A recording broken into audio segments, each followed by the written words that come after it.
If you love red or green salsa, then you'll want to drive up to New Mexico because they know how the borderland loves their spicy dishes. A NMSU professor wants to let us know how they're growing the most popular peppers in the state.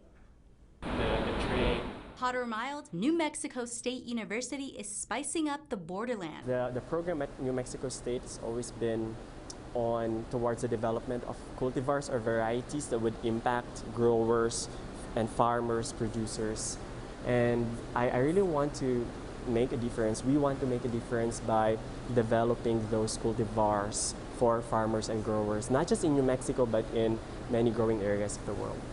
Assistant professor in chili pepper breeding and genetics, as well as the chili pepper breeder at NMSU, Dennis Lozada wants people to appreciate more than just the spiciness of a chili. Chilies are very nutritious, and studies have found that time and again that we have various vitamins, nutrients, minerals in chilies that we can find anywhere else in any other food source. So I would like people to go beyond the stereotype of chilies, just the hotness or spiciness. Because it's all about the flavor. That's how diverse chilies are.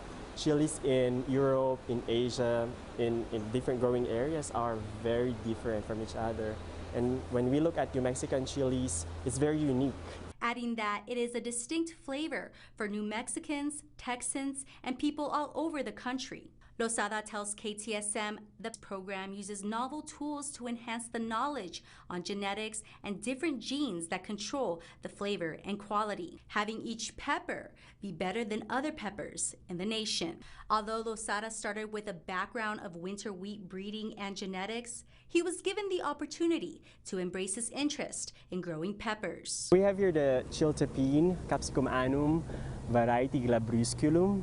And what's interesting with this chiltepine is that they are considered to be the progenitor of your modern day cultivated chili peppers. So from this very small chilies comes all your peppers in different shapes and various sizes. Adding that because of the fruited chiltepine, they now have different New Mexico peppers, such as serranos, cayenne, and jalapenos. It's called bellbird pepper because the birds originally carried them away, and that was a major driver of domestication. So after several thousand years of breeding and selection of this chiltepine, Lozada's goal is to improve nutritional quality for NMSU students in the borderland, if it's in the lab or in the field. For the project, I'll be looking at having a PhD student to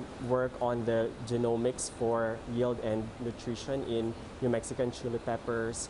And we also hire a lot of undergraduates to help us do our research. So there's definitely an active student participation for the projects. And despite the economic benefit to growing chilies in the state of New Mexico, the production has been decreasing in the past couple of years, and it's mainly due to various reasons really. We have the issue of labor, we have yields which have been considered or regarded as subpar. So there's been decrease in the yields. Even in the areas where chili peppers are planted in the state. And if we're able to develop varieties or cultivars of peppers that have higher yield, then that could compensate or mitigate the effects of these factors that I've just mentioned. Okay, so first off, Trevor, do you lean more for green chilies or red chilies? Green. Green? Okay. Only because of the color. Oh, okay. Not the flavor. Okay, so I go for the green just because they just taste better when I'm cooking, enchiladas, but it just depends because they are pretty spicy. Like with serranos, those are just too much if I cook them, a lot of them together. Before I moved to the borderland, I hadn't encountered a lot of green chili. I just thought chili peppers were red. So the green was like, it was this new flavor sensation. Okay. So that's why. Okay. For me, it's kind of unique. Yeah, it's some people lean more for red, some people lean more for green. I don't know. Roxy, what do you lean for? I'm just used to the green. Like, I mean, New Mexico is all about the green one, right? So my family likes it super spicy to the point where I'm like choking. I'm not a super spicy girl, but yeah, I like green more.